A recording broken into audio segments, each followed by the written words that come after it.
Discrimination in any form is hurtful, but to the older worker it is like a double whammy. Not only are you aging, but now you find nobody wants you to share your expertise with them.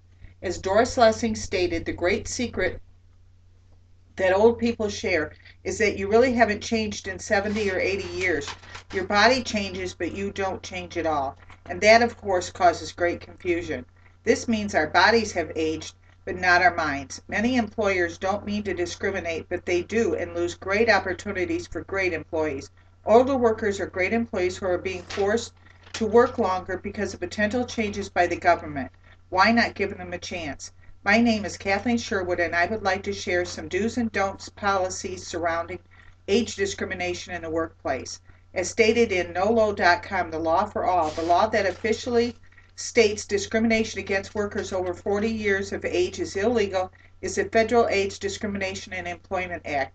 This protects workers from age discrimination in every phase of the employment relationship, including job advertisements, interviewing, hiring, compensation, promotion, discipline, job evaluations, demotion, training, job assignments, and termination. This law, unfortunately, only applies to employers with 20 or more workers. Apparently, if you work for a company of 20 employees or less, you're on your own. This is a part of the law that needs to be changed or at least amended. As stated by the law, when you begin advertising for a new employee, Alex Herber and Hadlea Rodriguez of HR Hero from Northern Exposure recommend that you don't refer to age in any way. Don't use such terms as "we are looking for young, dynamic individuals" or "seeking individuals to rejuvenate our workplace." This keeps the hiring company from getting too close to the discrimination edge. Such terms can be seen as seeking younger workers and discriminatory against older workers. If more employers would practice these suggestions, they would be seen as open-minded, and a company would get a great many applying, making their quality of applicants increase. In the election process, to avoid possible discrimination, be aware it is illegal of the company to ask for an applicant's date of birth. They can only ask if you are over 18 years of age. They also can ask for your years of education unless it's part of a job offer, according to agediscriminationlawyers.com in an article, Age Discrimination in the Hiring Process.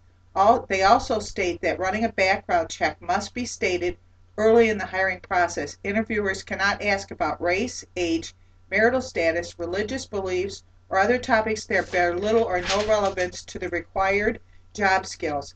They also must avoid asking if applicants have small children.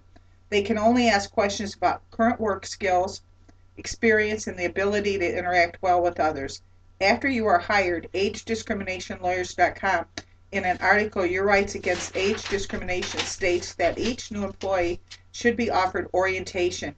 Even if it's a one-on-one session with the hiring officer, it would qualify as an orientation session. You must also remember that you don't have to sign any forms asking you to compromise certain rights, such as those provided by the Discrimination Act of 1967.